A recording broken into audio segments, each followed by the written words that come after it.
You're tuned in to Pyrocryptic X News, daily crypto coverage on the networks that matter.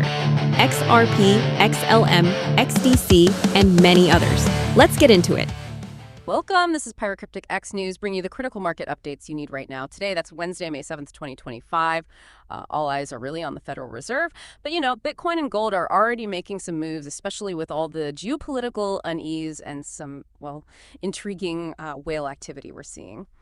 Let's get straight into what's shaping your portfolio. So looking at the markets this morning, crypto's showing some real resilience. Bitcoin, it's trading somewhere between $96,500 and $97,500. Now, the exact percentage gains, they do vary a bit depending on the source. Decrypt mentioned around 2%. Crypto.news had 0.79% yesterday, then about 2.5% today. But I think the key thing here is that it's holding strong near those February highs. That kind of consolidation up high, it suggests there's some underlying bullish feeling, right, despite everything else going on. Yeah, exactly. And it's interesting you mentioned those slight differences in the reported gains. It just kind of shows you really need to look at a few different real-time sources. The market's decentralized, so price feeds can differ slightly. And beyond Bitcoin, if you look at the altcoins, it's a mixed picture, but definitely telling. Litecoin, for example, has had a big jump, over 11%. WorldCoin's up more than 7%. XCN up over 8%. And we're seeing other strong moves too. Saros, Popcat, Kava, Grass, Cheems, Dog, CVX. Oh, and Kaitio had a huge spike, like 40%. Wow, 40% is massive. It really is. SNEC and Pumpy BTC also up nicely.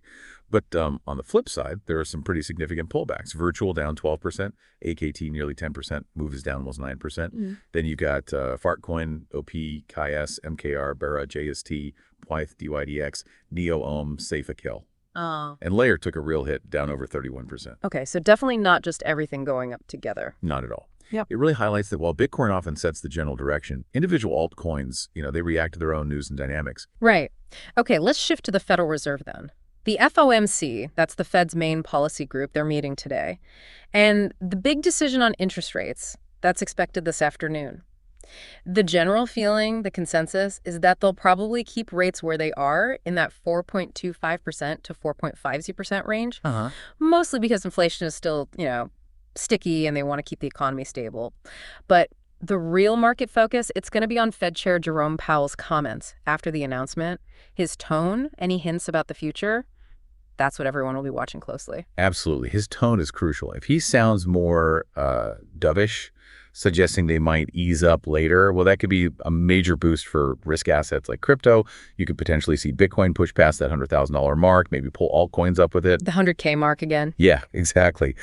But if he comes out hawkish, really emphasizing the inflation fight and keeping things tight, that could definitely put pressure on crypto. We might see Bitcoin retest support maybe down around $89,000. Okay, so a pretty wide potential range depending on what he says. Definitely. And, you've got President Trump calling for rate cuts, but the Fed is supposed to be independent.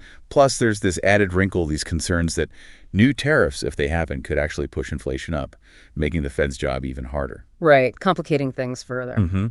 Though, despite all that, the market seems to be kind of pricing in potential rate cuts, maybe starting around July. Yeah. We'll see.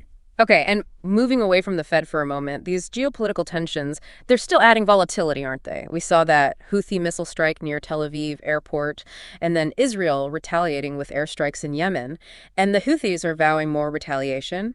It just raises worries about wider instability in the Middle East. Yeah, and events like that, they often lead to what we call safe haven buying. Investors look for assets that seem less risky in uncertain times. That's likely a factor in why gold has been climbing.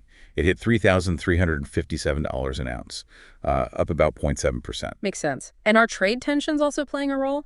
They are, yeah. You've got these proposed U.S. levies on foreign pharmaceuticals and media, and that raises worries about, other countries hitting back with their own tariffs, maybe disrupting global trade flows. Interestingly, though, we saw kind of a mixed reaction in Asia after news that U.S.-China trade talks are back on. Stocks went up, but the dollar also got stronger. Huh. Okay. So not straightforward. Not at all. It just shows how complex these global events are and how they impact different markets in different ways. For you listening, it's important to see how these big picture things, geopolitics, trade, can ripple into the crypto market too. Right. Some people even see Bitcoin itself as a potential hedge in these times. Exactly.